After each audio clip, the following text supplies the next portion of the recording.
Hello everyone, welcome back to my channel and today's video is about a very interesting topic। आज का video काफ़ी short करने की मैं ट्राई करूंगा क्योंकि ये एक सीरीज होनी है जिसमें बहुत सारे अलग अलग वीडियोस होंगे अलग अलग टॉपिक्स के ऊपर। ये मुंह से सुपारी निकाल के बात कर रहे बाबा टॉपिक्स के ऊपर sorry basically stock market, investing, mutual fund, IPO, demat account, ये सारे टॉपिक्स को एक एक करके कवर करने की ट्राई करूंगा मैं।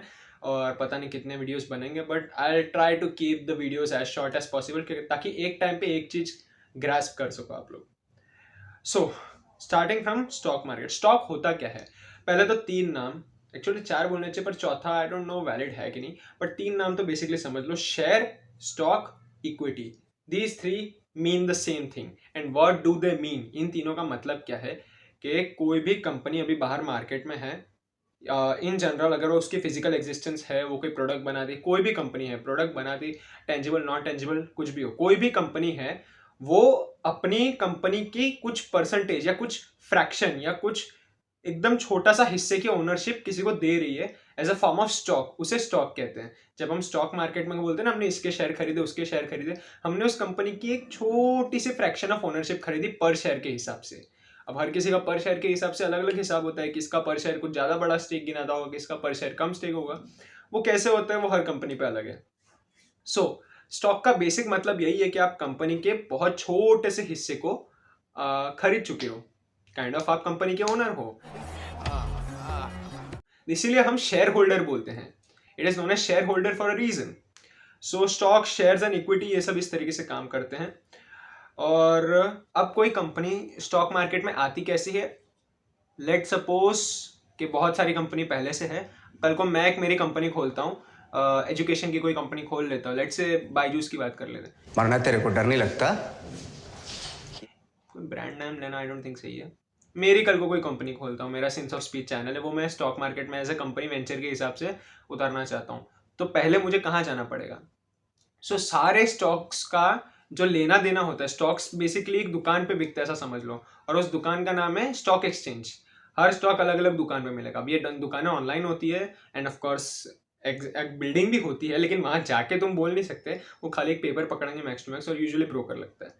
बट स्टॉक एक्सचेंजेस होते क्या हैं? इनके पास होते हैं स्टॉक्स के राइट्स, कि किसको बेचना है, किससे खरीदना है, ये सारा जो रेगुलेटरी होता है, एक हिसाब से कह सकते हैं खजांची या फिर मुनीम होते। कि कल को मैं बोल रहा हूँ कि मेरे पास टाटा के 1500 शेयर है, स्टॉक एक्सचेंज में मेरे नाम पे दिख रहे हैं तो वो होंगे। कल को मैं बोल रहा हूँ मेरे पास इस कंपनी के इतने शेयर हैं, स्टॉक एक्सचेंज में दिख रहे हैं तो होंगे। स्टॉक एक्सचेंज में मेरा वो ट्रांजैक्शन दिखाया तो होगा। अब इंडिया में बहुत सारे स्टॉक एक्सचेंजेस है। नेशनल है, कैलकाटा की है, वडोदरा की है, अहमदाबाद की है, बॉम्बे की है, बट टू मेजर फिलहाल चल रही है। These two are the oldest and biggest stock exchanges of India, national stock exchange and Bombay stock exchange. So ये स्टॉक एक्सचेंज के अंदर ट्रेडिंग का सारा काम चलता है। अब इनको रेगुलेट कौन करता है कि ये लोग अपना काम सही से कर रहे हैं कि नहीं? इसके लिए गवर्नमेंट बॉडी है, securities and exchange board of India, SEBI जिसे कहते हैं।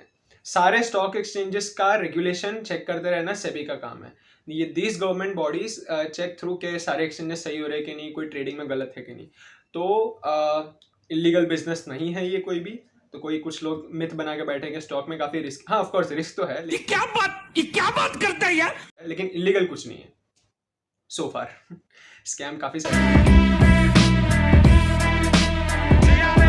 एनीवे तो मैं बोल रहा था कि कंपनी अगर कोई स्टॉक मार्केट में मेरे को उतारनी है तो मेरे को सबसे पहले सेबी के यहाँ जाके रजिस्टर करना है कि मुझे मेरी कंपनी का आईपीओ निकालना है। IPO means initial public offering. मैं पब्लिक को ऑफर कर रहा हूँ इनिशियल यानी सबसे पहली बार मेरी कंपनी मार्केट में उतर रही है एक्सचेंजेस में, तो मैं चाहता हूँ। अब वो किस एक्सचेंज में जाना है वो मेरे हाथ में आई डोंट थिंक होता है एज सच। मैंने अभी तक रजिस्टर करवाई नहीं है मेरी company, but I think so होता है।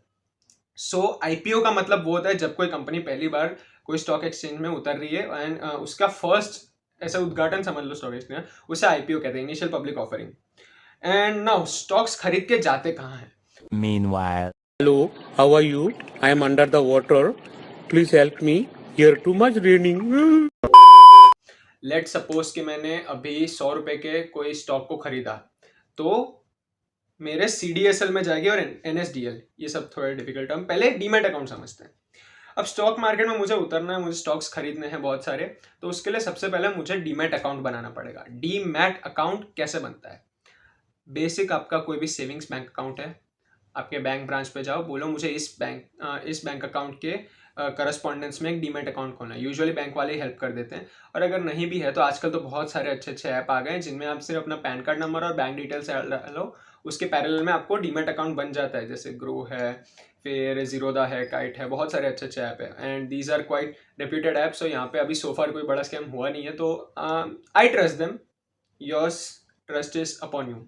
सो डीमैट अकाउंट बनाना इसलिए ज़रूरी है क्योंकि स्टॉक्स खरीदने और बेचने के लिए आपके डीमैट अकाउंट से पैसा कटेगा, आपके रेगुलर अकाउंट से नहीं। आप अपने रेगुलर सेविंग अकाउंट से पहले डीमैट में डालोगे, डीमैट अकाउंट से आप स्टॉक खरीद सकते हो, बेच सकते हो, बेचने के बाद भी पैसा उसमें आएगा, फिर उससे आप रेगुलर में रिडीम करो। ठीक है, डीमैट अकाउंट ऐसे खुलता है यूजुअली ऐप्स के थ्रू। ऐप्स आपको काफ़ी अच्छे से गाइड कर लेते हैं, नहीं तो आप बैंक ब्रांच पे भी जाओ। लेकिन बैंक पे आई थिंक अगर बैंक के थ्रू खोलोगे तो ब्रोकरेज थोड़ा ज़्यादा लगता है। ब्रोकरेज रेट्स के ऊपर मैं फिर से कभी एक वीडियो बना दूंगा। तो आपका डीमैट अकाउंट खुल गया, आपने डीमैट अकाउंट से पैसे निकलवा के कुछ स्टॉक खरीदे, उस डीमैट अकाउंट के नंबर के रेफरेंस के हिसाब से CDSL एंड NSDL, ये दो बॉडीज हैं। CDSL mean central depository services limited. CDSL में आपके स्टॉक्स रजिस्टर होते हैं कि हाँ इतने पर्टिकुलर स्टॉक्स की ओनरशिप इस इंसान के पास है। कल को अगर टाटा अपना देखता है कि हमारे पास कितने शेयर होल्डर्स है तो उनकी लिस्ट में हमारा नाम इस बेसिस पे आता है, बिकॉज वो टैली करते हैं CDSL के साथ। क्योंकि स्टॉक्स खरीदने के लिए बहुत लोगों के पास जा सकते हैं, कोई ये ऐप है, कोई वो ऐप है, ये सब जाके CDSL या NSDL वट एवर डिपॉजिटरी में बी लिंक टू दैट, उसके पास जाके भेज देते कि इस इंसान ने इतना पैसा दिया, आप इसके नाम पे इतने स्टॉक रजिस्टर कर दो। फिर टाटा कंपनी कल को या फिर कोई भी कंपनी कल को चेक करेगी कि हमारे शेयर होल्डर्स कौन कौन है, तो ये इन डिपॉजिटरीज के पास जाते हैं and they give the list. So कौन डीमैट अकाउंट खोल सकता है? लिटरली कोई भी, कोई एज लिमिट नहीं है। As soon as until and unless, sorry यार प्रोवर्ब्स अभी थोड़े मैसअप हो रहे हैं, थोड़ा एनर्जी बढ़ गया अचानक, पता नहीं क्यों। सो अनटिल एंड अनलेस आप इंडियन सिटीजन है, इंडियन पैन कार्ड है आपके पास, इंडियन बैंक अकाउंट है, कोई एज लिमिट नहीं। आप माइनर है तो भी आपका खुल सकता है, as similar to that of a savings bank account. Demat account भी ऐसे ही चलता है। So that's all for about stocks का बेसिक्स। अभी स्टॉक्स की प्राइस कैसे चेंज होती है, कौन से स्टॉक खरीदने चाहिए, कैसे चेंज करना चाहिए, और म्यूचुअल फंड्स क्या हैं, ये सब के बारे में और आगे वीडियोस बनाता जाऊंगा। If you wished on another topic which I didn't list out, please comment करना। अच्छा लगा तो लाइक करो और शेयर करो, प्लीज़ शेयर ज़रूर करो क्योंकि मेरे लिए ज़रूरी है। अरे भाई समझ के बोल रहा हूँ यार, बुरा लगता है भाई, आप लोग भी जानते हो यार। प्लीज भाई, मैं भाई समझ के बोल रहा हूँ दोस्तों, दिल से लगता है भाई, आप समझ। Thank you anyone, bye bye.